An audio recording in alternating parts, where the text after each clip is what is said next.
for that. Melanie, you're married to this man.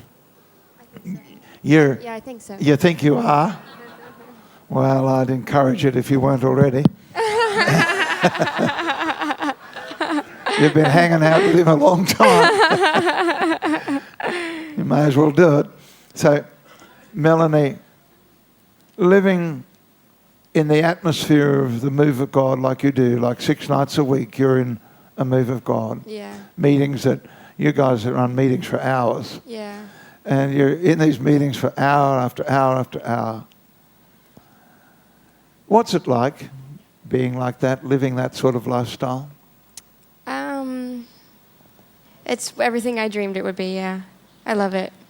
And I feel like it's, I was a pastor's daughter. I probably told you that, but I grew up in a traditional Pentecostal church, and the only thing I never wanted for a life in the ministry is to have children that couldn't be a part of an encounter with God, because I didn't want to lose my kids over the ministry.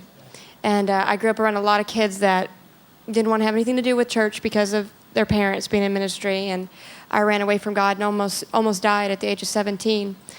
And that was my only, prerequisite with God. If I'm going to be in the ministry, I want to be in the atmosphere where the presence of God is. And for women, we're very emotional beings. You know how that is. We love to relate, and we're very emotional. We love relationships, and that's why I think I enjoy the atmosphere, the presence of God. You think you've got worry, or you've got fear or intimidation, or maybe you're just thinking about some sickness that you're struggling with. But every night in the presence of God, it just lifts off you. And it's like, you're believing God to do greater things and see greater things. And it's like almost every day he blows my mind. I'm seeing a woman who's had an abortion crying out to God as she's getting set free. I'm seeing, young kids who've been cutting themselves coming up and just their tears just bawling all over the place. I'm seeing people getting healed and people coming up saying, I had cancer and now I'm set free. Watching a lady who was paralyzed for 24 years moving her legs for the first time. I mean, how could you put a price on living your life like that? It's like everything you could dream of in more, except for that I think most people believe it couldn't be real in their life. And it's just like, God, how could I have actually been privileged to live something like this? It's the most amazing thing ever. And yet, it's going to get better and better. So, like, where do you go from here, Where do you go? Where do you go? Like, when Australia starts hopping with a mighty move of the Holy Spirit, and you start hearing reports of things coming out of Australia, and thousands coming to the Lord. And, it's like, wow. I mean, I just know something's, we've had many revivals. And now people are crying out for something that will not just be a church revival, but something that will change our whole entire community. We really want to be carriers of revival, don't we? To have revival in our hearts. Yeah. Or a move of the Spirit, whatever you want to call it, but God in our hearts. Been fantastic talking to you, but it's been fantastic. If I was 40 years ago, when I started in the ministry, if I could have just listened to you talking like you have been tonight, I would have given my eye teeth for it. I literally crossed the world. What is eye teeth? Eye teeth here, teeth back here. You've got them. Yeah, you've still got them. It's just a saying in Australia. You give your eye teeth for it means you'd put a big price on it, Give me a fair crack of the whip, man. Give a fair crack of the whip, yeah. Yeah. If you go out back where the crows fly backwards, you've gone a long way.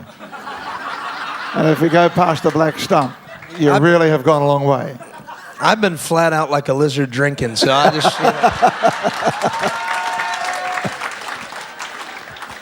He may as well become a citizen. He can talk the language. He'll go around saying he's got a boot in his car and a bonnet instead of a hood. I'm excited about being here tonight.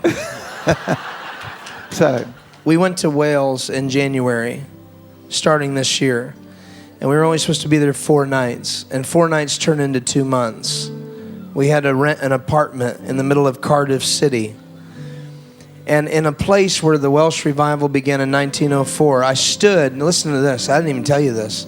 I stood in the Moriah Chapel where Evan Roberts preached and thousands came and the whole city shut down, right? So I've been there before, but this second time I was with the pastor of the church. And there's a whole bunch of history. We don't have time, but George Jeffreys established that church that we were in the last 2 months. And we stood in Moriah Chapel, and the 4th night in, I had the pastor, the worship leader, my wife, myself, I think my band, and a couple other people from the church. And these Welsh people had never been to the Evan Roberts thing. I thought, this is crazy. You've never been in your own. I had to bring them to their own country, into their own place.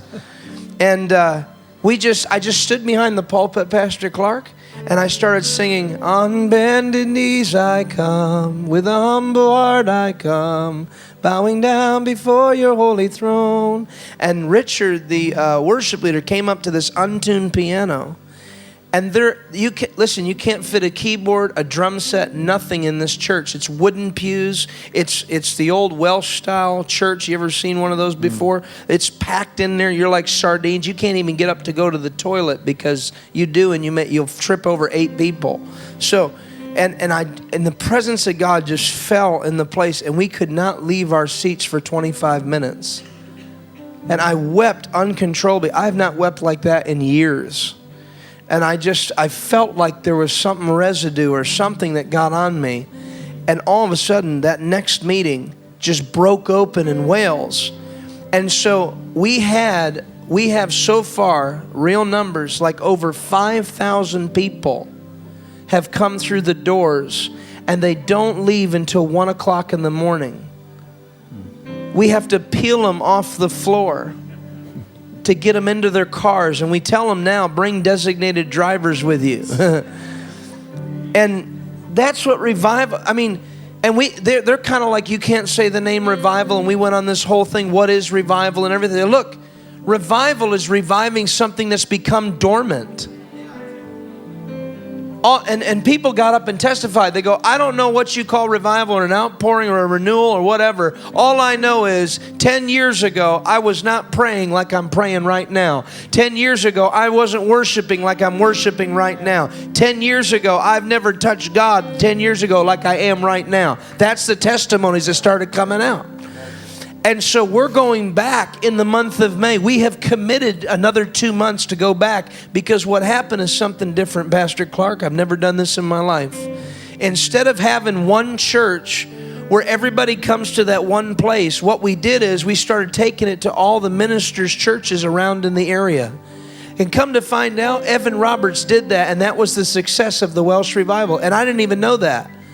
And now we literally have like 15 other churches that are wanting to get involved. Melanie's been on the streets winning the lost for 3-4 hours an afternoon. Then we come into the night service with all these new people on top of people that are bringing other people.